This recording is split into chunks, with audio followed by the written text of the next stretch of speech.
أعوذ بالله من الشيطان الرجيم بسم الله الرحمن الرحيم تمام تعریفیں حمد و ثنا، بزرگی، کبریائی، بڑائی، عظمت، عزت و جلال، شان و شوکت اس اللہ رب العالمین کے لیے لائق و زیبا ہے، جس اللہ رب العزت نے ہم سب کو ایمان کی، اسلام کی، خیر کی، امن کی، راحت کی، چین کی، سکون کی زندگی عنایت فرمائی۔ درود و سلامتی ہو میرے اور آپ کے پیغمبر اسلام رحمت للعالمین، سید للمرسلین، خاتم النبیین، امام النبیین، محمد مصطفیٰ مجتبی صلی اللہ علیہ وسلم پر، جن کے طریقے پر چل کر ہم جنت تک پہنچ سکتے ہیں۔ معزز اسلامی بھائیوں اور پردہ نشین خواتین اسلام، اللہ رب العالمین کا بے حد احسان اکرام ہے کہ وہ رب تعالی انشاءاللہ ہم سب کو رمضان المبارک کا مہینہ نصیب کرے گا۔ رمضان کا مہینہ بالکل قریب ہے، یوں سمجھو کہ 4-5 دن کے اندر انشاءاللہ ہم سب رمضان میں داخل ہو جائیں گے۔ اللہ کے نبی صلی اللہ علیہ وسلم رمضان کی آمد پر صحابہ کو مبارکباد پیش کرتے تھے، کہتے تھے اتاکم رمضان شہر مبارک، کہ تمہارے پاس رمضان کا مہینہ آ گیا، مبارک مہینہ، بابرکت مہینہ، فرض اللہ علیکم صیامہ، اللہ تعالیٰ نے اس مہینے میں تمہیں روزے فرض قرار دیے ہیں۔ تو لہٰذا صحابہ کو خوشخبری سناتے تھے، جس کے دل میں رتی برابر بھی ایمان ہو وہ شخص بھی رمضان کی آمد کی خوشی دل میں محسوس کرے گا، لیکن جسے اس کا احساس نہ ہو رمضان کے آنے کا، رمضان کی خوشی اس کے دل میں نہ ہو، تو سمجھ لینا کہ اس کا ایمان خطرے میں ہے یا اس کے دل میں ایمان ہی نہیں ہے۔ اللہ تعالیٰ سے دعا ہے اللہ تعالیٰ ہم سب کو آنے والے ماہ مبارک میں بندگی کرنے، رب کو راضی کرنے، جنت پانے اور خیر کے کام میں آگے بڑھنے کی اللہ ہم سب کو توفیق عطا فرمائے۔ اللہ ہمیں صحت و عافیت کے ساتھ روزے کا اہتمام کرنے کی توفیق دے۔ اللہ رب العالمین ہمارے دلوں میں اخلاص عطا فرمائے، اللہم آمین۔ معزز بھائیوں، مجھے بھی اور آپ کو بھی موقع کا انتظار کرنا چاہیے، دیکھنا چاہیے کہ میں اس ماہ مبارک کو کیسے گزاروں۔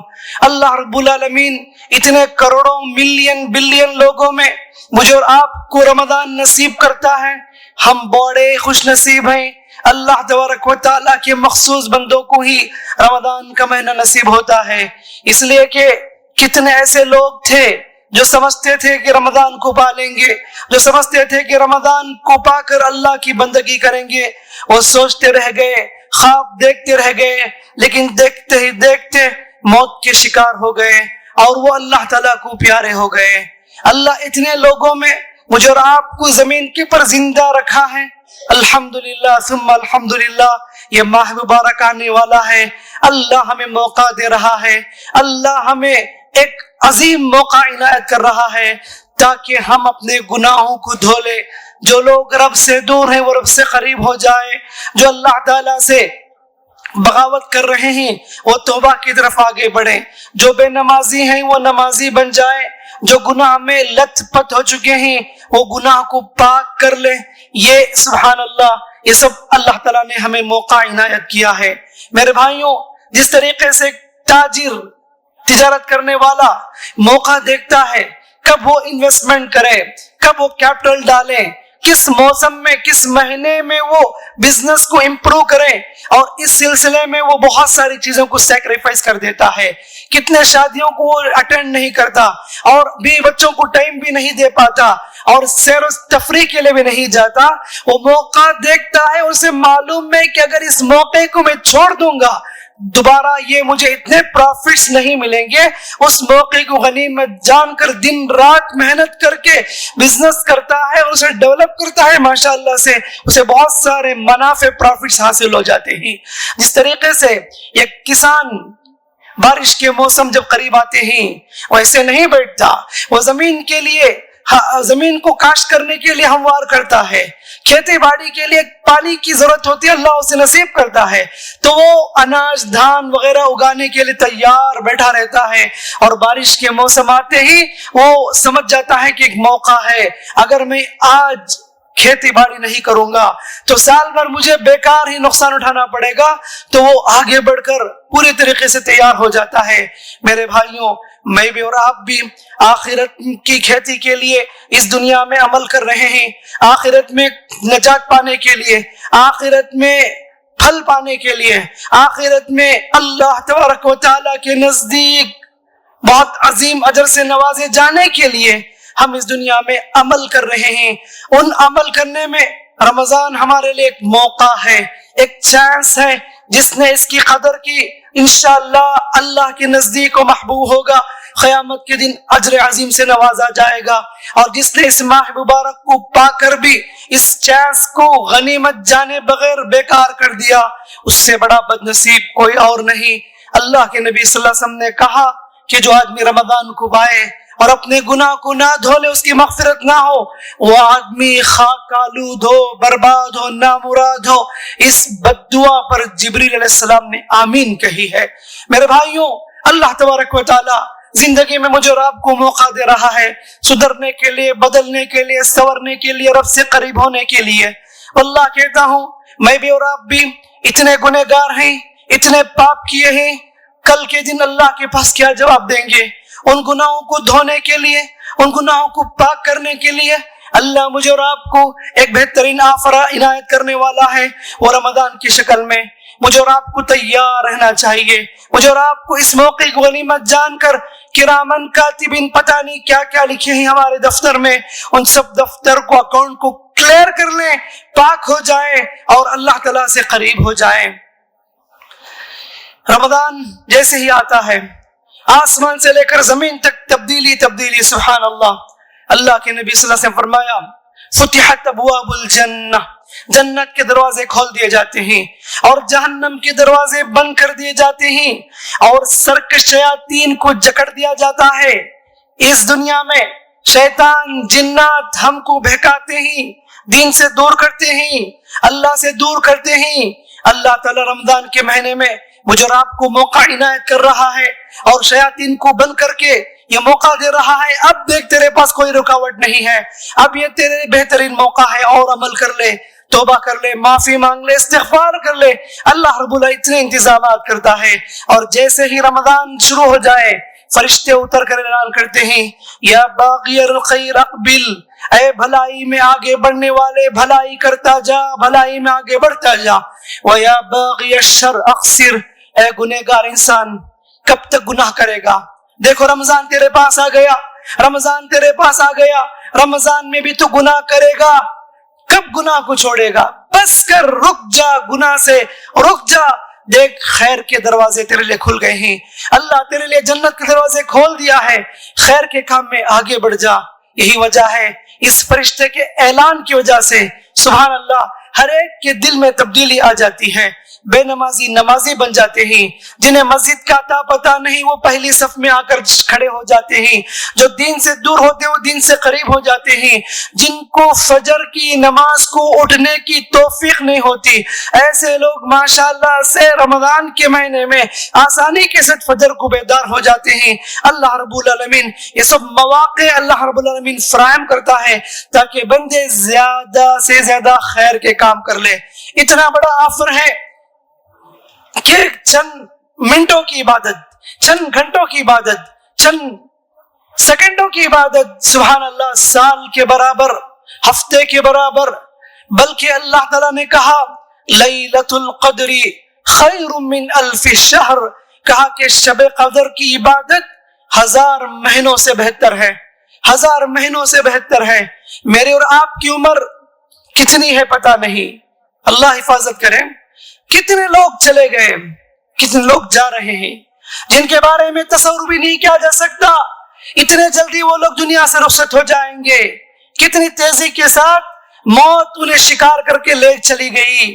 عمر مختصر، جوانی میں 25 سال، 30 سال، 35 سال، 40 سال، 20 سال، کتنی لڑکیاں، کتنے لڑکے جوان دنیا سے نکلتے چلے گئے.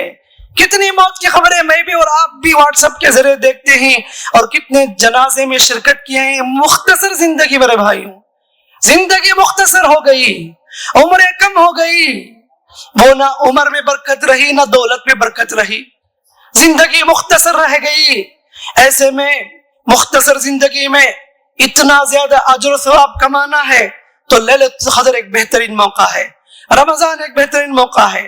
اللہ رب العالمین کے نزدیک اگر آپ شب قدر کو پا لیتے ہیں, سبحان اللہ, 1000 مہینوں کی عبادت سے بہتر ثواب آپ کے لیے لکھ دیا جائے گا. پچھلے زمانے میں 900 سال جیتے تھے, 800 سال جیتے تھے, 500 سال جیتے تھے. اللہ رب العالمین ہمارے لیے بہترین ایک تحفہ دیا ہے شب قدر کی شکل میں, تو لہٰذا ہم اس کو پانے کی کوشش کریں. یہ اتنا عظیم موقع اللہ رب العالمین رمضان کے مہینے میں ہم کو عنایت کیا ہے, تو لہٰذا رمضان کو آگے بڑھ کر لیا کریں, آگے بڑھ کر اس کا استقبال کریں. جو آدمی آگے بڑھ کر لیا اللہ تعالیٰ اس کے عمل کی قدر کرے گا. جو غفلت میں گزار دیا, بیکار کے کاموں میں, گپ شپ میں, ٹائم پاس میں رمضان کو گزار دیا, ایسے بندے کے عمل کی کوئی قدر نہیں. میرے بھائیوں, میں بس یہی ریکویسٹ کرنا چاہوں گا, میرے لیے بھی آپ کے لیے بھی, اللہ کے واسطے اس ماہ مبارک کو بندگی میں گزارو. آنے والے رمضان کی راتوں کو اللہ کی بندگی میں, دعاؤں میں, استغفار میں گزارا کرو.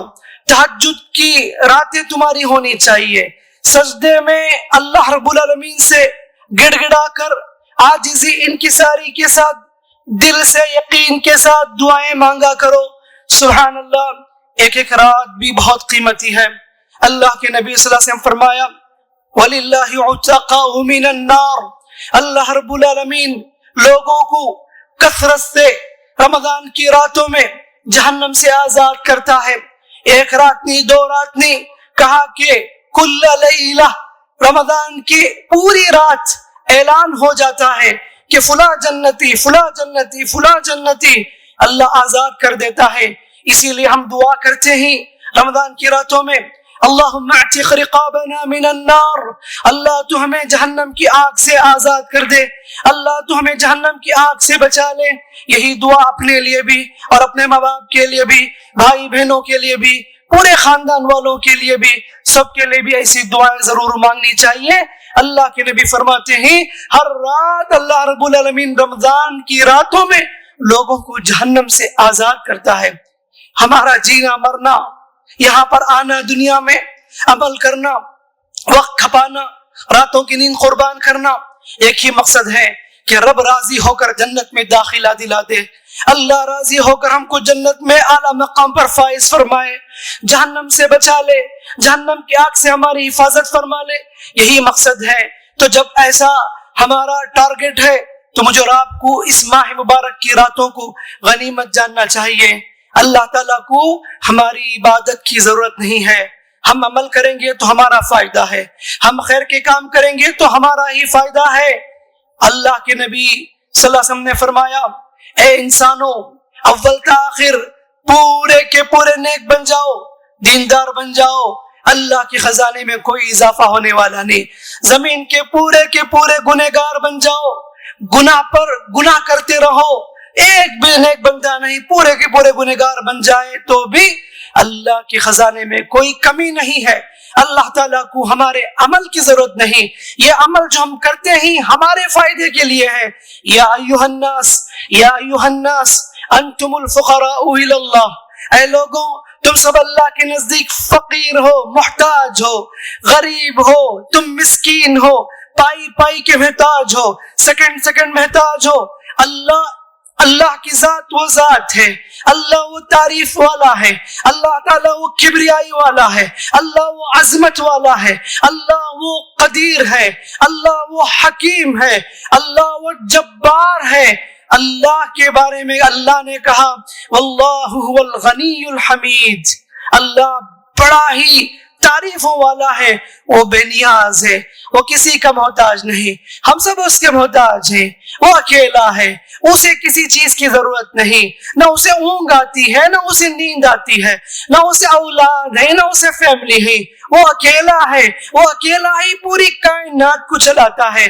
سب کو دیکھتا ہے. وہ سمندر کے مخلوقات کیوں نہ ہو, زمین کی گہرائی میں چلنے والے کیڑے مکوڑے کیوں نہ ہو, اور جنگل میں رہنے والے جنگلی جانور درندے کیوں نہ ہو, اور سارے انسان, جنات, فرشتے, جتنے بھی آسمان میں ہی, ساری چیزوں کو وہ نوٹ کرتا ہے, دیکھتا ہے, جانتا ہے. اسے کسی چیز کی ضرورت نہیں ہے. تو لہٰذا میرے لیے اور آپ کے لیے عمل کرنا ہے تو فائدہ ہمارے لیے ہی ہے. قیامت کے دن نجات اس شخص کو ملے گی جو عمل کرے گا, فائدہ اسی کے لیے. اللہ تعالیٰ کو کوئی پروفٹ نہیں, کوئی لاس نہیں ہے. تو اس فارمولا کو ہم سمجھنا چاہیے. کوئی یہ نہ سمجھے کہ میں اتنی عبادت کر لیا تو اللہ کو فائدہ ہے, میں نماز نہیں پڑھوں گا تو اللہ تعالیٰ کو نقصان ہے.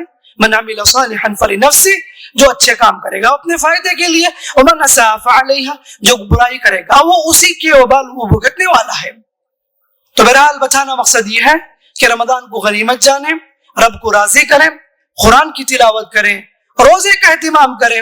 فرمایا نبی کریم صلی اللہ علیہ وسلم نے کہ روزہ آئے گا, کہے گا اے ربی منعتہ الطعام والشراب, اللہ میں نے اس کو بھوکا رکھا, تیرے لیے وہ پیاسا رہا, اللہ تو مجھے اللہ تو اس بندے کو تو معاف کر دے. اللہ تعالیٰ روزے کی سفارش کو قبول کر لے گا. قرآن آئے گا, قرآن کہے گا اللہ میں اسے رات بھر جگاتا رہا اور وہ قرآن مجید کی تلاوت کرتا رہا, اے اللہ آج میں کہتا ہوں اللہ تو اسے معاف کر دے. قرآن کی سفارش کو قبول کر کے اللہ معاف کر دے گا. میرے بھائیوں, شہر القرآن نہیں ہے, شہر رمضان الذی انزل فیہ القرآن. کثرت سے قرآن کی تلاوت کیجئے, تراویح کا اہتمام کیجئے, پابندی سے کیجئے اول تا آخر. ایسا نہیں کہ 2 دن پڑھ لیے پھر آخر میں آ کر جوائن کر لیے, ایسا نہیں ہونا چاہیے. مکمل طریقے سے نماز کی پابندی کرتے رہیں. بیکار کے کاموں میں, سوشل میڈیا میں, گپ شپ میں, گلیوں میں, سڑکوں میں راتوں کو برباد نہ کریں. لوگوں کے پاس پہلے ہی سے پریپئر ہے کہ ہم لوگ گپ شپ کریں گے, بیکار کی باتیں, غیبتیں, گناہ کے کام. رمضان کے مہینے میں کوئی عبادت نہیں, کوئی بندگی نہیں, نماز چل رہی ہوتی ہے, بس بیکار ٹائم پاس کر پھر رہے ہوتے ہیں. اللہ کے واسطے اپنے بچوں پر نظر رکھیے, اپنے بچوں کو خاص تاکید کیجیے, نماز کی پابندی کرنے کی تعلیم دیجیے. اور آج دیکھیے اول تا آخر اتنے نوجوان عام دنوں میں تو کرتے ہی تو چھوڑیے, رمضان میں بھی دیکھیے پوری رات چبوتروں میں, سڑکوں میں رات 2 تک 3 تک, اللہ ہدایت دے, وقت گزار دیتے ہیں, بیکار صرف کرتے ہیں. ایسے میں اپنے نوجوان لڑکوں کو, اپنے بچوں کو خاص تاکید کرے. جہاں بھی ماشاءاللہ سے مساجد میں نماز کا اہتمام کیا جاتا ہے, بیانات رکھے جاتے ہیں, ان بیانات میں شرکت کرنا اور بیانات کو سننا اور اس پر عمل کرنا اور نماز تراویح کا اہتمام کرنا, یہ سب عظیم عبادت ہیں. زندگی میں بار بار ایسے موقع آتے نہیں, تو لہٰذا اس کو غنیمت جاننا چاہیے. اور اسی طریقے سے بیکار کی بحثوں سے دور رہیے. دیکھیے بہت سے ایسے لوگ ہوتے ہیں جو رمضان آتے ہی بحث میں پڑ جاتے ہیں. ان کا کام یہ ہوتا ہے 11 مہینے خاموش رہیں گے, لیکن جیسے رمضان آتا ہے بیکار, ایک طرف بیکار کی باتیں ہوتی ہیں اور دوسری طرف بحث کرنے کی نیت سے, لڑنے کی نیت سے, جھگڑا کرنے کی نیت سے آ کر بات کرتے ہیں. ایسے مسائل جس میں علماء کا اختلاف ہے, ان مسائل کو بڑا چڑھا کر پیش کرنا اور سوشل میڈیا میں اس کو شیئر کرنا اور سڑکوں میں, ہوٹلوں میں بیٹھ کر گھنٹے گھنٹے اس پر تبصرے کرنا. اور کرنے والے کون؟ جنہیں 0% نالج, کچھ بھی علم نہیں ہے. کبھی کسی کو چاند کے مسئلے کی فکر ہوتی ہے کہ ہم کون سے چاند کو فالو کریں, سعودی چاند کو فالو کریں, یہاں کو فالو کریں. کبھی تراویح 8 پڑھنی ہے, 20 پڑھنی ہے. وہ جو 2 لوگ جو بحث کرتے ہیں, جتنا بحث کرتے ہیں ان کی زندگی میں اتنی بندگی نظر نہیں آتی. 8 بول کر بحث کرنے والا بھی بیکار گپ شپ کرتے رہتا روڈ میں تراویح چلتے وقت, 20 بول کر گپ شپ کرنے والا, بحث کرنے والا, وہ بھی اپنے وقت تو برباد کرتے رہتا. ہم پوچھتے ہیں ان سے, ارے بھائی آپ تو بہت بڑی دلیل پیش کر رہے تھے, تو آپ نماز کیوں نہیں پڑھے؟ وہ کہتے وہ تو نفل ہے, پڑھ سکتے یا نہیں, کوئی گناہ نہیں ہے. تو یہ سب چیزیں آپ کے پاس آئیں گے. اللہ کے واسطے میرے پاس بھی ایسے مسائل جو سال سال رمضان میں چھیڑ کر تماشا دیکھتے, ایسے مسائل نہ لائیے, نہ پوچھیے. اس مسئلے میں الجھ کر آپ کی عبادت کو بھی ایسے لوگ خراب کرتے ہیں. جب بھی کوئی ایسا کہتا ہے کہ علماء سے رجوع کر لیں, انہیں کہے کہ علماء سے رجوع کر لیں, یعنی تم عید کے بعد اس مسئلے پر بات کریں گے, ورنہ پوری رات اسی بحث میں گزارنا اور اس کے لیے گھنٹے گھنٹے وقف کرنا, میرے خیال سے شاید آپ عمل میں کوتاہی کر سکتے ہیں. اس طرح کے بحث میں پڑھ کر ضرور معلوم کیجئے, احکامات معلوم کیجئے, مسائل معلوم کیجئے. صحیح دین پر عمل کرنا, صحیح سنت پر عمل کرنا, یہ میرے لیے اور آپ کے لیے واجب ہے. لیکن مقصد ہی سوال پوچھنے کا اور بحث چھیڑ کر تماشا دیکھنا اور گروپ میں واٹس ایپ میں اتنا بڑا مسئلہ چھبڑا چڑھا کر اسے شیئر کرنا, یہ سب ایسے شریر لوگ ہیں, ایسی سوچ والے ہیں جن کا مقصد ہی ہوتا ہے. تو میں چند مسائل آپ کے سامنے ذکر کیا, اس کے علاوہ اور بھی کچھ مسائل ہوتے ہیں جو رمضان آتے ہی لوگ اس کو لے کر بیٹھ جاتے ہیں. کبھی چاند کے مسئلے, کبھی تراویح کے مسئلے, کبھی وتر کے مسائل, ایسے مسائل جس کے بارے میں بول دیا گیا, فتویٰ دے دیا گیا, اور اس کے باوجود بھی اگر آپ کو تسلی نہیں ہے آپ چھوڑ دیجئے. جو لوگ عمل کرتے ہیں تو اگر وہ صحیح ہیں تو اللہ کا اجر پائیں گے, آپ اسے غلط سمجھتے ہیں تو آپ خاموش ہو جائیے. اس کے لیے آپ اتنا وقت صرف کرنا, پورے رمضان اسی میں گزار دینا, میرے خیال سے یہ کوئی عقل مند کی بات نہیں ہے, یہ نادانی ہے اور غفلت کہہ سکتے ہیں ہم لوگ. ایسے سارے لوگ بے نمازی بن کر بندگی کے بغیر پورا رمضان گزار دیتے ہیں. تو بہرحال بس خلاصہ یہ ہے کہ میں بھی اور آپ بھی آنے والے ماہ مبارک کے لیے تیار ہو جائیے. خواتین کو بھی چاہیے کہ اللہ کے اس ماہ مبارک کو پا کر کیسے میں رمضان کو اللہ تعالیٰ کو راضی کو رمضان پا کر کیسے بندگی کروں, یہ سب ترتیب ہونی چاہیے. صرف یہی سوچ نہ رکھیں کہ آنے والے ماہ مبارک میں قسم قسم کی مجھے ڈشز بنانی ہے, افطار کی تیاری کیسے کرنی ہے, ہفتے کو کیا بنانی ہے, اتوار کو کیا بنانا ہے. یہ شیڈول ڈالنے سے اس سے عظیم چیز کیا ہے کہ آپ ایسی ترتیب بنائیے کہ پہلے عشرے میں اتنے قرآن کی تلاوت کرنی ہے, مجھے ذکر و اذکار کی پابندی کرنی ہے, مجھے تہجد کی پابندی کرنی ہے. یہ سب اہتمام ہونی چاہیے. الحمدللہ ہماری مساجد میں تو خواتین کے لیے نماز کے لیے انتظام کیا جاتا ہے, تو لہٰذا ایک موقع ہے کہ اس طرح تراویح جماعت کے ساتھ پڑھ لیتے ہیں, تو انشاءاللہ پوری رات قیام کا ثواب اللہ تعالیٰ لکھ دیتا ہے. اگر کوئی آدمی شروع سے آخر تک امام کے ساتھ قیام اللیل کا اہتمام کرتا ہے تو یہ ساری چیزیں الحمدللہ سبھی جانتے ہیں. بس ایک یاد دہانی کے لیے, ریمائنڈر کے لیے, میرے لیے اور آپ کے لیے بھی یہاں پر میں آپ کے سامنے چند باتیں رکھنا مناسب سمجھا. دعا ہے رب تعالیٰ سے اللہ تعالیٰ ہم سب کو نیک عمل کرنے کی توفیق عطا فرمائے. اللہ رب العالمین آنے والے ماہ مبارک ہم سب کو روزے کا اہتمام کرنے کی توفیق عطا فرمائے. جو لوگ بیمار ہیں اللہ انہیں شفا عطا فرمائے, جو لوگ محتاج ہیں اللہ ان کی محتاجی کو دور فرمائے, جو لوگ تکلیفوں ٹینشنوں کا شکار ہیں اللہ ان کی تکلیفوں کو ٹینشنوں کو دور فرمائے. جو لوگ ہم سے رخصت ہو چکے ہیں, قبر کے حوالے ہو چکے ہیں, اللہ آنے والے ماہ مبارک میں ان سب کے قبر کو نور سے بھر دے. اللہ ان سب کے قبروں کو جنت کے باغوں میں سے باغ بنائے. اللہ ان کو قبر کے فتنے سے, آفات سے اللہ تعالیٰ بچائے. اللہ ان کی مغفرت فرمائے. انسان ہونے کے ناطے ان سے جو بھی غلطیاں ہو گئی ہوں اللہ تعالیٰ ان کی غلطیوں کو درگزر فرمائے, رحم کا معاملہ فرمائے, کرم کا معاملہ فرمائے. ہم میں سے جن کے ماں باپ انتقال ہو چکے ہیں اللہ ان کی مغفرت کرے. ہم میں سے جن کے بھائی بہن انتقال ہو چکے ہیں اللہ ان کی مغفرت فرمائے. ہم میں سے جن کے دوست چلے گئے ہیں اللہ ان کی مغفرت فرمائے. اللہ تمام لوگوں کو جب تک دنیا میں رکھے, دین پر رکھے, اسلام پر رکھے, موت آئے ایمان پر, اسلام پر موت آئے. اللہم آمین. بارک اللہ لنا ولکم فی القرآن الحکیم ونفعنا وإياكم بالآیات والذکر الحکیم. انہ تعالی جواد کریم ملک برحیم رب حلیم.